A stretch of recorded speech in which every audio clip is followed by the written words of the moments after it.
Hello, everybody. My name is Verve, and welcome to the December 26, 2022 episode of the Bullshit Podcast. Sorry, I had to mute my mic there because I had to cough. Because I am sick, not with COVID. That cough was coincidental. I think I just have a head cold. It's not, like, in full effect yet, but it's, like, slowly building to that. I woke up not feeling that great. For those of you who have been sick with a head cold before, hopefully you'll understand what I mean by I have a bad case of the head rubs, where you just kind of want to take your hand and just like rub your forehead and it feels good. That kind of shit. Yeah. I think I'm developing a head cold. But it's not too severe yet, and I've been drinking a lot of soda, which is horribly bad for me, but it's literally what's keeping me going. I would not be doing this if I didn't have caffeine. So anyways, this podcast is going to be a bit shorter, so I can kind of take my time and really just talk about random shit, because this podcast is really short. I could find barely any news. I'm not even exaggerating. I have 7 topics, 4 gaming topics and 3 non-gaming topics, and that is it. And honestly, not a lot of them are even that interesting. So I'm sorry that the last episode of 2022 is going to be a bit of a snooze fest, but hey, you know what? Ugh, gross. On the bright side, the background footage in the background is me driving in Forza, a Bugatti Divo that I specifically made Christmas painted, the left half red, the right half green, with a white stripe going down the middle for Christmas. I specifically made this car livery for Christmas. I was like, I'm gonna use this car. It's shit. Either the Bugatti Divo in the game is just dog water, or I built it wrong. I probably built it wrong, but you know, it's one or the other. How is everyone? I don't know. How is everyone? I'm pretty good, except for being sick. Yeah, so we can just kind of bullshit around a bunch. I'm trying to think. Is there anything that I want to mention? Bleach is coming to an end. Well, part 1 is coming to an end. Oh, is Maple here? Maple, I wanted to tell you, I hit that nail on the fucking head, my guy. I hit that nail on the fucking head. Do you remember last night we were talking about how, like, at maximum, I would wait a year for it to be, like year is the maximum amount of time that would be acceptable between bleach parts. Had all 4 of my wisdom teeth removed today. Yikes. What was I gonna say now? Fuck.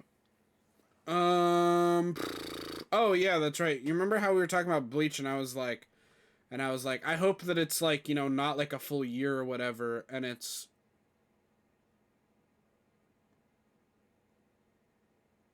Okay then.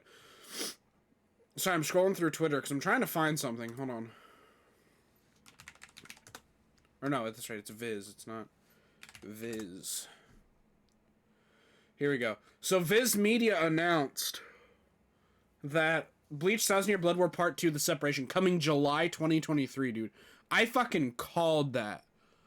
I fucking called that. I mean, nobody, it wasn't like in a public space like on stream or anything, so nobody else is gonna know, but Maple knows. I fucking called that. I remember I said, I remember I was talking to him and I was like, hopefully it won't be like Attack on Titan where it'll be like 3 years in between parts. Like, hopefully we get it relatively soon, like maybe June or July of 2023. And I was fucking right on, dude. That was a great fucking guess.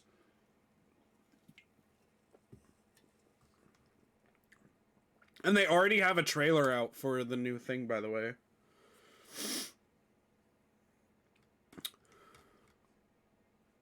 So that's pretty insane.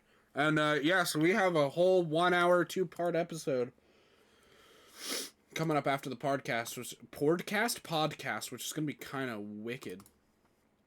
But I guess without further ado, we're gonna get into this episode of the podcast, starting with our first topic, Nier Anime? Question mark? Ladies and gentlemen, if you're a fan of Nier Automata, you're probably gonna be pretty hyped up about this. Nier Automata, or Automata, whatever it's properly pronounced. I think it's Automata. is coming to the small screen beginning next month. Nier Automata version 1.1a will begin airing in the United States on Crunchyroll.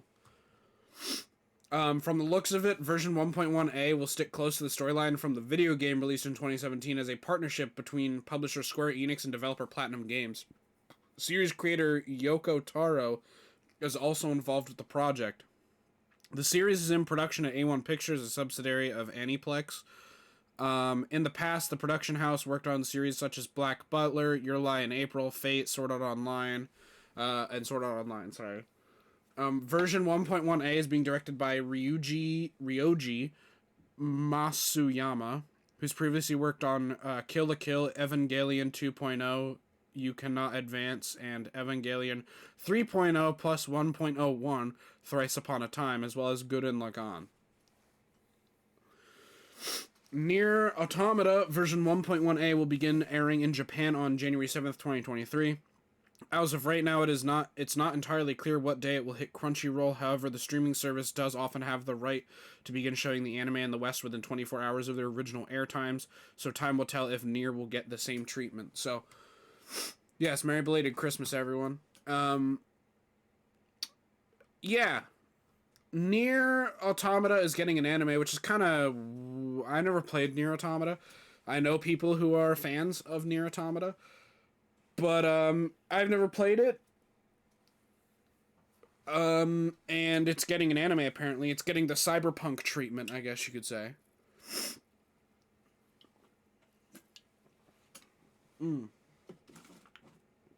Which I guess to a lot of people, that's a very good thing. If you're a fan of it, I don't know. I'm not a fan, so I can't tell you how hype that is or not, but there you go.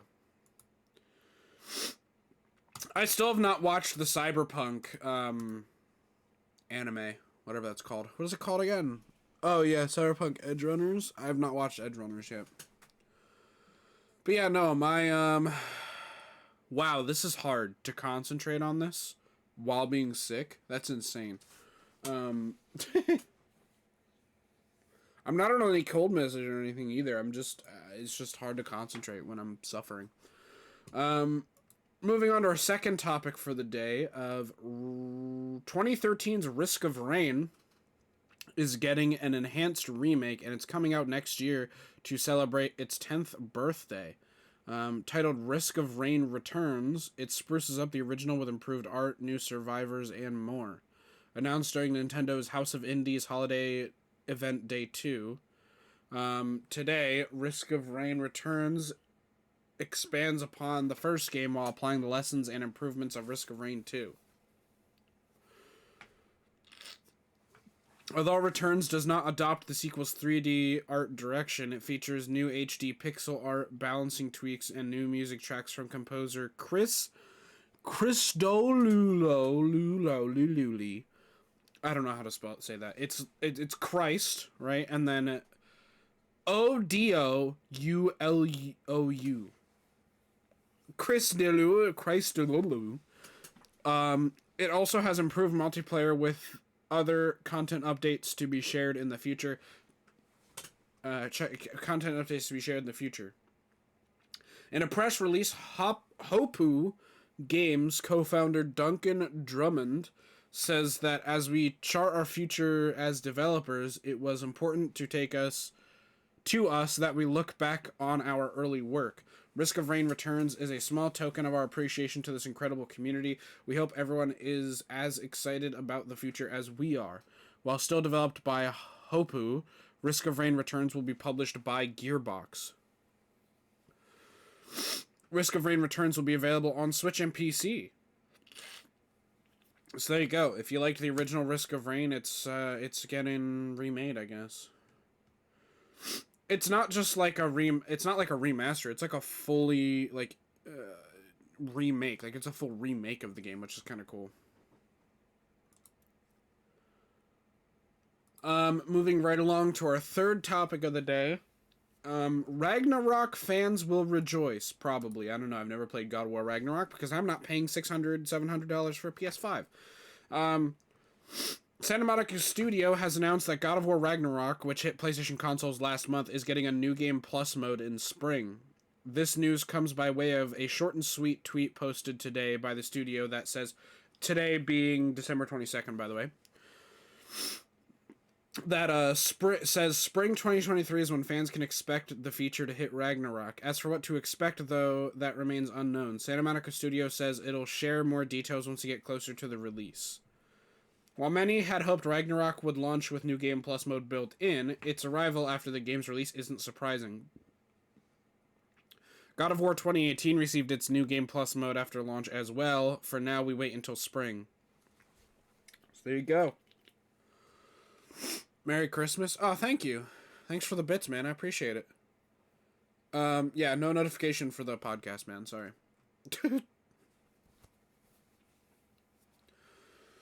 I'll play it once we're done with the podcast. I'll hit the little like refresh button there and it'll play the thing. So yeah, there you go. God of War Ragnarok getting a New Game Plus mode. I feel like I'm gonna sneeze.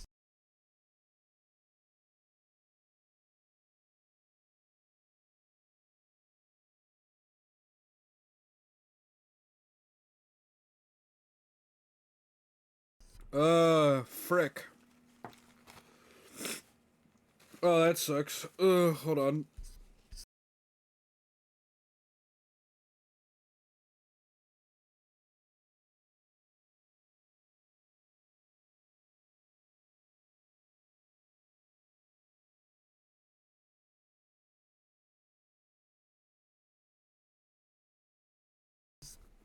Holy shit, sneezing is annoying.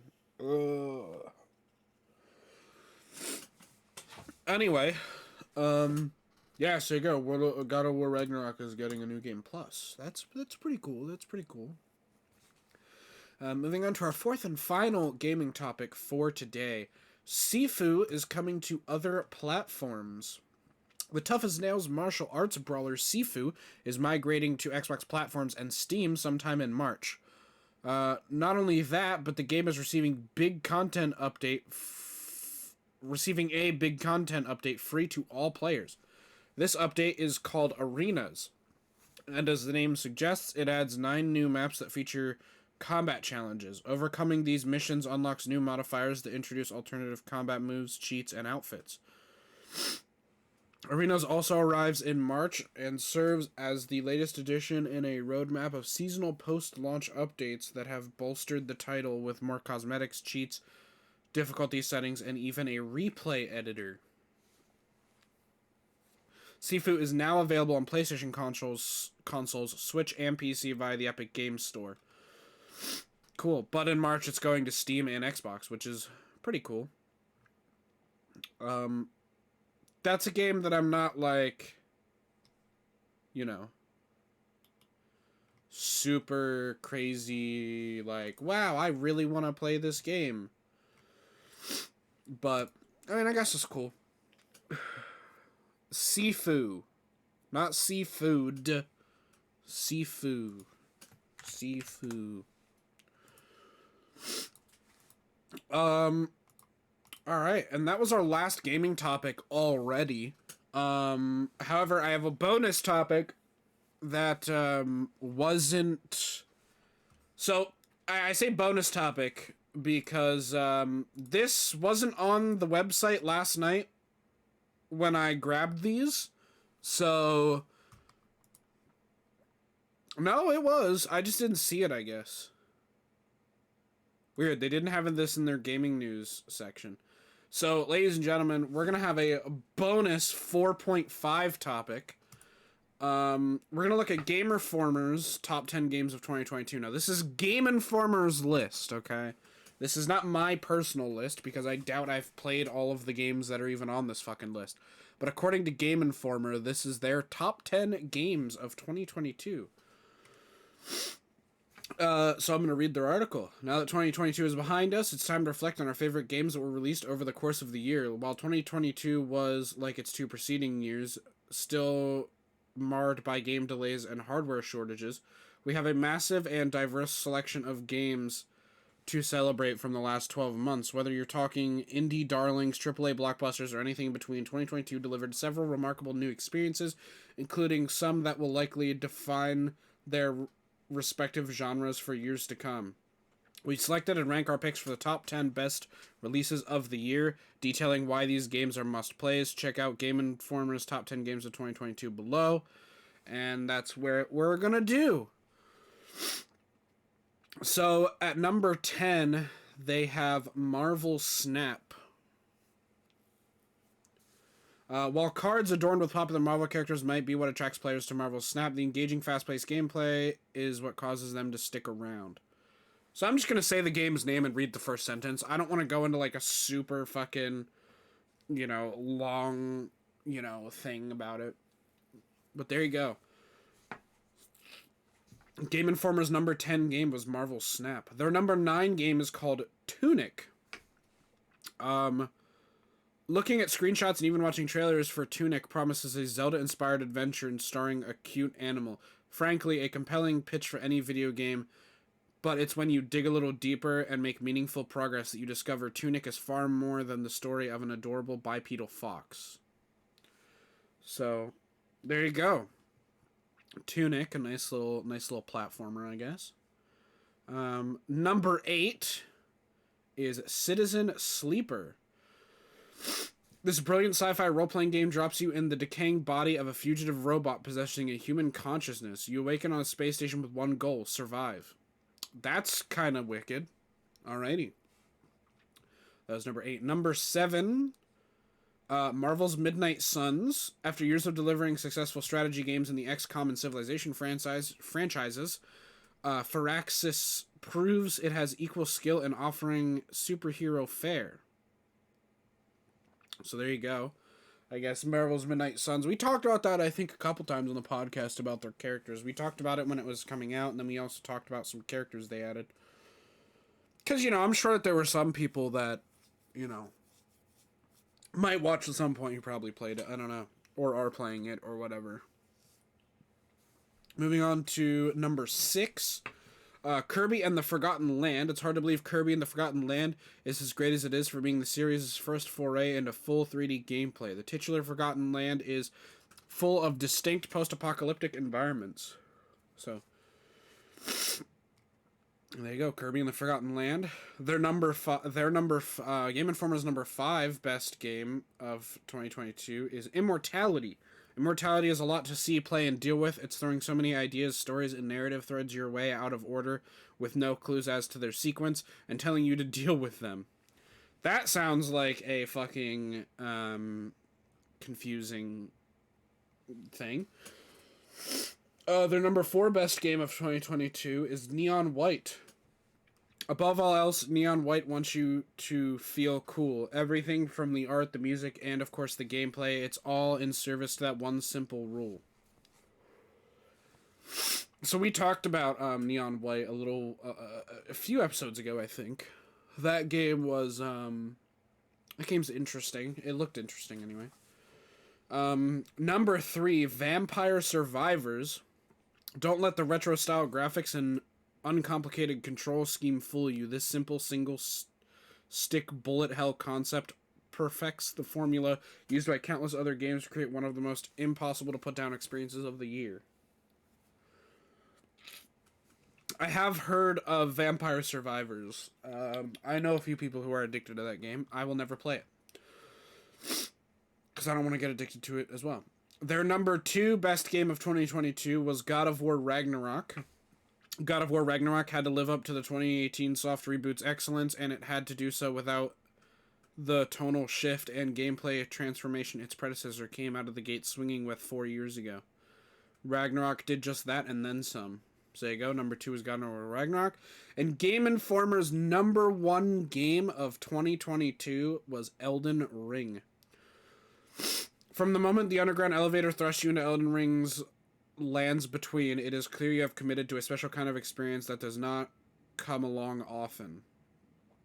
So there you go. If you're a fan of FromSoft games, Elden Ring, I'm assuming, is like one of the best ones ever. I don't know. I hate FromSoft games, so I never play them. But Hopefully people enjoyed it. Anyway, moving on to our fifth topic and our first non-gaming topic. Cousin Eddie gets the police called on him. This comes from Shepherdsville, Kentucky. A Cousin Eddie display in Kentucky apparently looked a little too real, and police were called to check it out. After receiving the call, a dispatcher described the scene to responding officers as a male standing outside. He is naked, he has a robe covering part of his body, he is exposing himself, and he has a hose between his legs. Officers arrived at the Shepherdsville home to find a mannequin in the yard that looked like Cousin Eddie from National Lampoon's Christmas Vacation. It was decorated with a robe, a hat, a cigar, and a beer, and was holding what appeared to be an orange hose. Homeowner Joni Keeney said she decided to put up the display from her favorite Christmas movie and have some fun. Everybody has a Cousin Eddie in their family. Everybody, Keeney said. I just want people to have a good Christmas and get a laugh, Keeney said. Responding officers did get a laugh and took some photos of the display. Never a dull moment, Shepherdsville Police Chief Rick McCubbin said. So we'll go ahead and show this real quick. Window capture. There you go. So here's the display, Cousin Eddie. You see the mannequin holding a beer and the hose and all that stuff.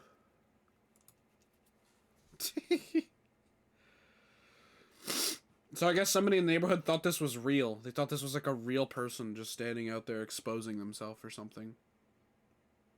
So that's crazy. Okay, this chat message is in reference to the top 10 Game Informer things. I haven't heard any of them except 1 and 2 and haven't played either nor going to do so. Yeah, same. Except maybe Neon White. Neon White seemed pretty cool. It's like a cool like first-person shooter thing. But a lot of them I'm just like, nah, I'm good. Moving on to our second to last topic, our sixth one for today. See-through frogs. Some frogs found in South and Central America have the rare ability to turn on and off their nearly transparent appearance, researchers report Thursday in the journal Science. During the day, these nocturnal frogs sleep by hanging underneath tree leaves. Their delicate greenish transparent forms don't cast shadows, rendering them almost invisible to birds and other predators passing overhead or underneath. But when northern glass frogs wake up and hop around and search for insects and mates, they take an opaque reddish-brown color. When they're transparent, it's for their safety, said Junji Yao, a Duke University biomedical engineer and study co-author. When they're awake, they can actively evade predators, but when they're sleeping and most vulnerable, they have adapted to remain hidden. Using light and ultrasound imaging technology, the researchers discovered the secret. While asleep, the frogs concentrate or hide nearly 90% of their red blood cells in their liver. Because they have transparent skin and other tissues, it's the blood circulating through their bodies that would otherwise give them away. The frogs also shrink and pack together most of their internal organs. That's kind of nuts, dude. There's some pictures here. I wanna... Okay, yeah, I'm not showing these pictures because they're gross. But they are little cute frog boys. Anyways, ladies and gentlemen, we're moving on to our seventh and final topic for the podcast. Like I said, this one's going to be a bit shorter. I'm really trying to stretch this out to a half hour, but we'll see. We're going to end with a funny one here today. Good news for South Koreans. If you're for some reason a South Korean listening to this, I have good news for you because South Korea has formally lifted a ban on the import of full-body sex dolls, ending years of debate over how much the government can interfere in private life. There you go. Although there are no laws or regulations banning the import of sex dolls, hundreds and perhaps thousands have been seized by the customs, which cited a clause in the law that bans import of goods that, quote-unquote, harm the country's beautiful traditions and public morale. Importers complained and took their case to courts, most of which agreed with them and ordered customs to release the sex dolls, saying that they are used in people's private spaces and don't undermine human dignity. On Monday, the Korea Customs Service said in a statement that it began enforcing a revised guideline for import of life-size sex dolls. It said it reviewed recent court rulings and opinions from relevant government agencies, including the Ministry of Gender Equality and Family. The Customs Service said it will still ban the import of childlike sex dolls. I mean, yeah, I fucking hope so. Or others embodying certain people. Yeah, sex dolls of like celebrities. Well, I say celebrities, but if it's like a sex doll of a porn star, I can see that being okay. But if it's like a sex doll of like a celebrity that isn't an adult film, or it's a sex doll of a child, yeah, no. No. The Customs Service said it. Okay, I already read that. It said other countries like the United States, Australia, and the UK also ban childlike sex dolls. Yeah, I sure fucking hope so. While the decision reflects South Korea's slow yet gradual moves to restrict state interference into personal lives, some women's rights and conservative organizations will likely again voice their opposition to the use of sex dolls. They say they deepen sexual objectification of women and undermine public morale. Okay, dude, listen. I understand that there are some sick people out there.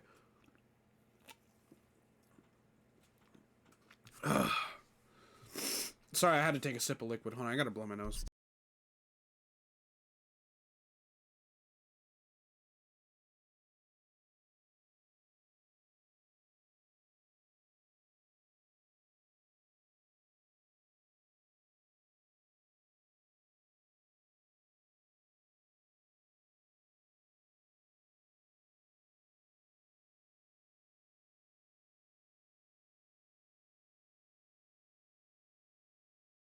I'm so sorry. Streaming while sick is, like, gross, but at the same time, I need to keep those stream hours up, man. I need to keep them stream hours up, bro. What was I gonna say? Oh, yeah. Alright. I understand there's some sick fucking people out there, but I would assume that people would be able to know the difference between a woman and a fucking sex doll. Alright? Like, I kind of see their point. They say, they deepen sexual objectification of women and undermine public morale. Okay, I don't know about the public morale part. But they deepen sexual objectification of women. Okay, listen. There are some people out there who are that fucked in the head that, you know, like they just see women as objects and, you know, like it's just sex or whatever. But listen, bro. There's no way somebody who is at least of able mind is going to walk up to a woman on the street and, like, think about their sex doll at home because she might vaguely look like that sex doll and then just start, like, treating her like shit because of it. Like, if that does happen, that dude or that person is really fucked. But, you know. It's like porn stars, right? If you go and meet a porn star in real life, you know, I mean, a decent person isn't just gonna start groping them and shit. I mean, it happens, but a decent person isn't gonna do that. Now, the public morale thing, I can kind of see that. Like, maybe if more people use sex dolls, they won't actually find partners, which, okay, that makes sense. I can see that making sense. That for sure makes sense. Well, anyways, ladies and gentlemen, I'm pretty sure that's it. I don't have.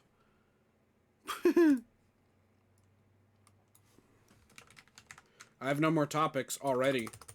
We're pretty much done. And I just updated the bullshit podcast document to say date for January 2nd, 2023, which means... Uh-oh, God, please don't.